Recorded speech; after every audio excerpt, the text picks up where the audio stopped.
Listen, we are back. Make sure you like this video as you are coming in. Make sure you like it. Thank you. What is up, y'all? It's your girl, Brand New.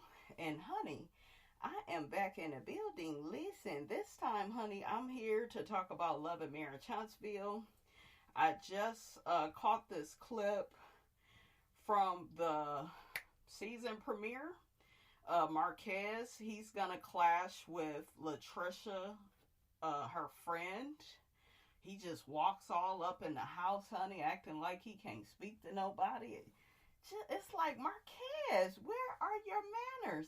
It definitely looks like Carlos is making Trisha and Marquez the new Melody and Martell, with Ken to a side. Shout out to Portia. That's what it's giving, honey. We kind of saw that the last season. Okay? But Trisha, she doesn't give Melody tease. You know? I don't see her like being on Melody's level. I know some people will be like, well, she's being who she is, and yeah, but I don't know if she's a strong enough character to win audiences over. We done caught Latricia in so many damn lies. Y'all know I tried to have her back. Look, Destiny back. I always try to help out the less fortunate, honey, on this show. I try to go up for them. I try to make excuses for them, but it never fails. They always disappoint. Trisha just be out here lying, honey, okay? She made it look like she had never went to Martell's house. Then we found out she was there. Then she says he didn't try to hold something, and then he act like he did. It's just so much chaos and confusion, honey, and God is not the author of confusion, okay? Trisha is. Okay, I'm not a fan of Ken, because I told y'all I don't like niggas that throw in your face what they should be doing for you. Like, that's your woman. Look out for her and her children. You knew she had 2 kids. Yeah, I'm the one fixing your car. Yeah, when you hungry, I'm the one making your plate. When you sick, I'm the one making you soup. Goddamn it, motherfucker, ain't you supposed to do that? Okay, like, who else go do it, motherfucker? You see, the person she was with didn't want to do it. Who else go do it? It's like, damn, like, they all weird. Marquez is weird. He out here trying to play hero to everybody but his damn children. These niggas, they really be trying it. That's why I was done with my child's father. Like, girl, get out of here. Yeah, I'm gonna go do this with my stepkid. And then you abandon your child because the mother don't want shit to do with you.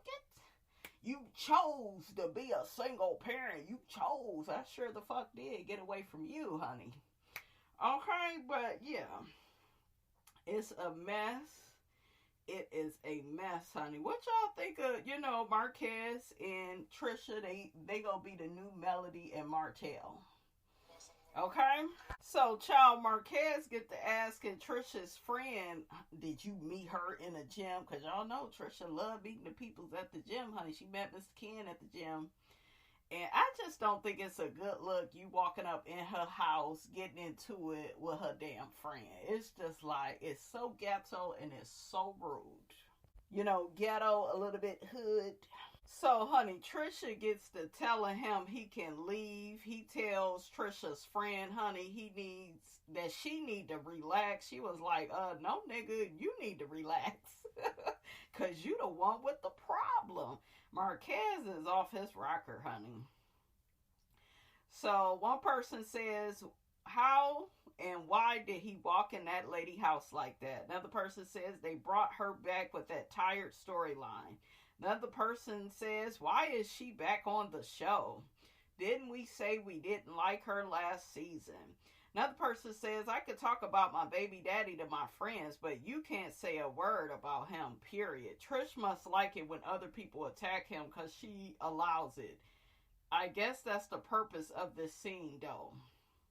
Another person says, boring, snooze fest. They are horrible actors. I will pass. Another person says he could have walked his daughter to the door and let me say hey or what's up. This storyline is draining.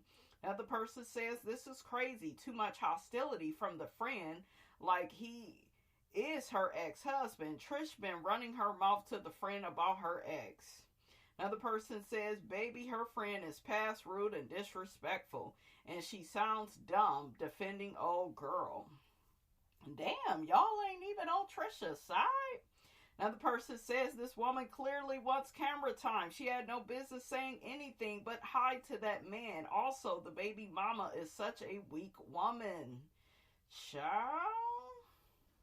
Okay, let's shake a bone and get the hell on. In other news, Kandi Burruss is set to receive the 2025 Lifetime Achievement Award at BravoCon, recognizing her incredible run on The Real Housewives of Atlanta. A fan says, before Nene leaks, that's crazy. This is wild.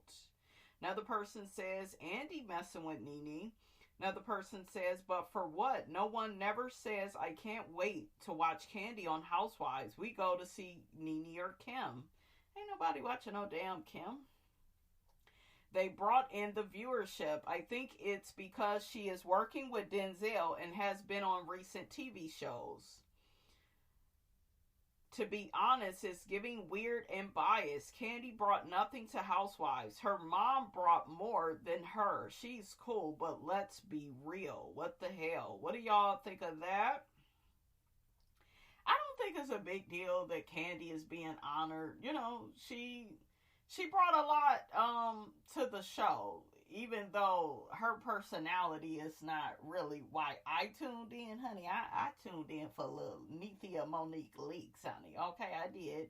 But Kandi, you know, she married Todd on the show. She started several successful businesses. You know, we got to give Kandi her props. She over there working with Denzel now. You know, she has been a force to be reckoned with, you know, on that show. And she ain't a Portia just out here saying I do, honey, just like it's some type of cheap thrill. So I respect her more than Portia and Phaedra, you know, and the rest of them, honey. So, you know, Kandi can have a little award. And, you know, y'all got to remember that she didn't try to sue Bravo. It don't mean that, you know, they don't deserve to be sued, though. I'm still Team Nene, because I still feel like they did Nene wrong. She told them people, honey, don't go in that damn closet. And shame on you, Kandi. You went in that damn closet anyway. See, I didn't like what Kandi did as far as that. What was that, season 11? And the producers, she told them don't go in her closet. And then they tried they tried it, honey. Oh my God, Nene punched somebody. Nene scratched. It don't matter. She told you don't go in the damn closet. Y'all don't listen. So I didn't like that, but y'all know they gonna give Kandi a little something. Okay.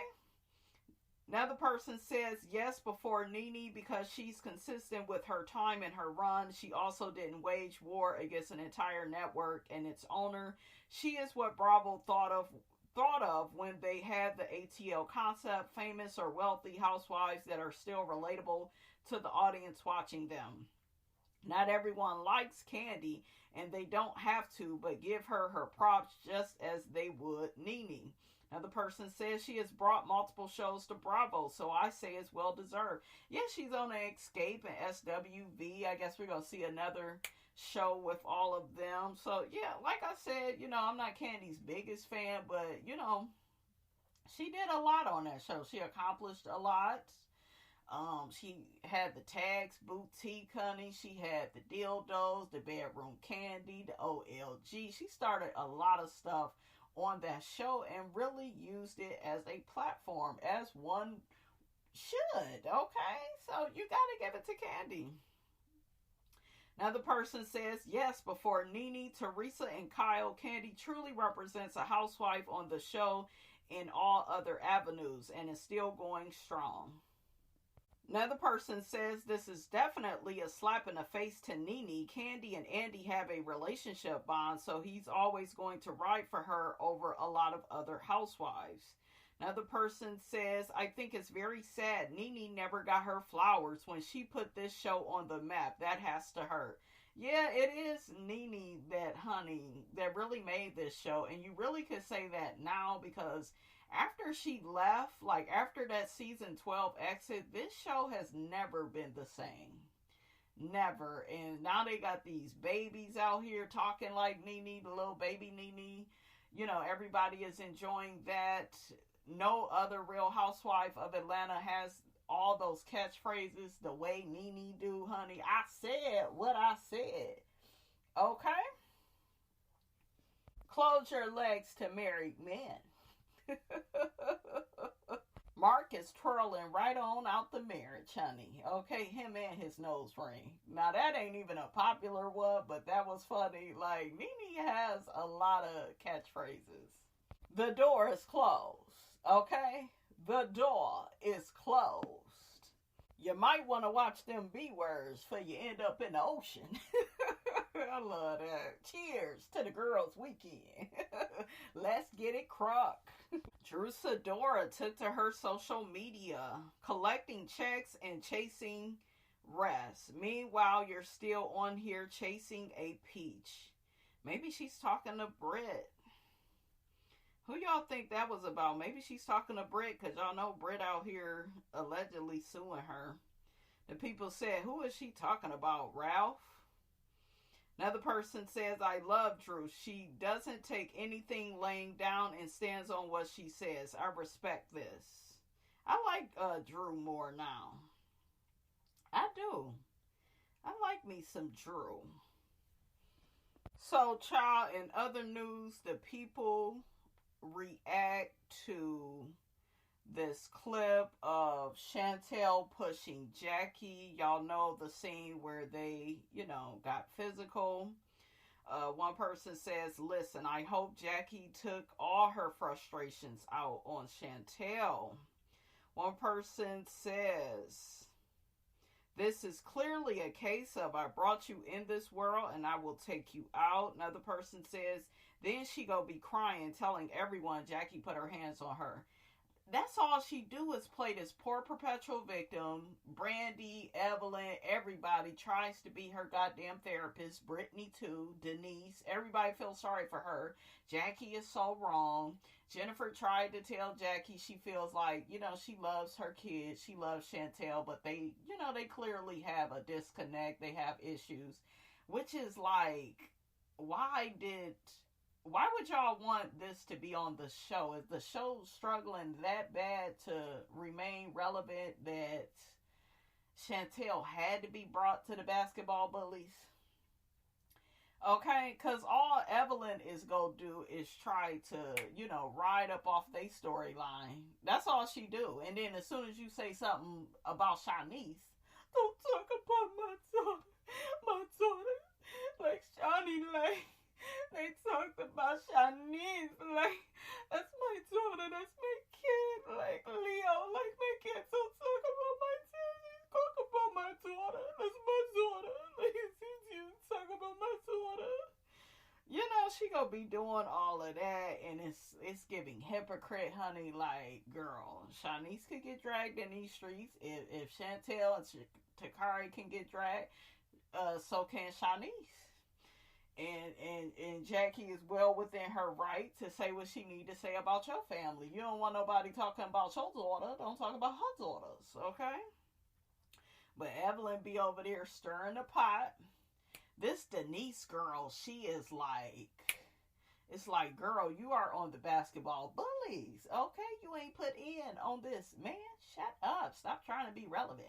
She trying to call Jackie out on the last episode. Oh, well, Jackie tries to act like everything is cool and it's not. And listen, without Jackie, y'all wouldn't have a damn show. Y'all wouldn't even have a fucking beat going. What Nene tell Kim? Without Candy, you wouldn't have a beat going. Y'all wouldn't have nothing without Jackie. She's entertaining. Every year, y'all make Jackie y'all storyline. Y'all do. Nobody has anything going without this thing with Jackie and Chantel. Another person says Chantel be doing the most. Another person says, unless you have a mother like Jackie, you'll never understand. No, you don't need to. If your mother is so horrible, why are you on a reality show that you feel like you so much bigger than and you so much better than? We not gonna blame this on Jackie because Chantel is of age and she knew what she was getting. You know, she knew what she was getting into coming on this show. So I just think that unless you was go like be put on a united front with your mom, then you don't need to be on the show.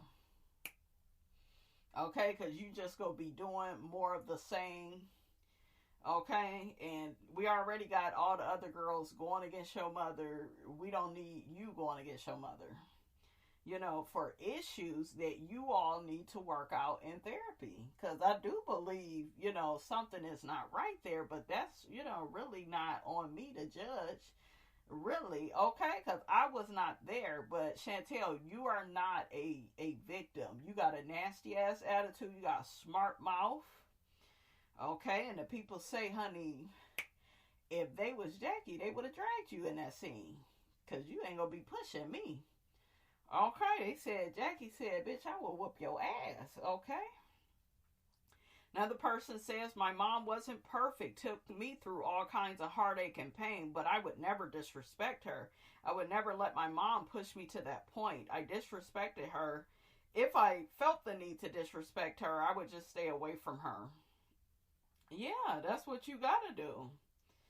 Okay, so another person I see from both sides, they both need therapy, but Chantel has constantly tried to get into it with her mom, and she allowed Denise and Brittany to put a battery in her back. Yeah, she did. And Brittany is another non-motherfucking factor trying to be relevant. Okay? So I'm about sick of all of them. Another person says Shawnee wanted to use Chantel to gaslight Jackie. We all know how Jackie was towards her girls. Now all of a sudden Chantel wants to talk about it. Jackie was right. You could talk to me on my YouTube. Yeah, that's what Jackie told Jennifer. She not discussing nothing with Chantel in front of these cameras unless it's on her talk show, on her YouTube channel, honey. I don't blame Jackie, okay?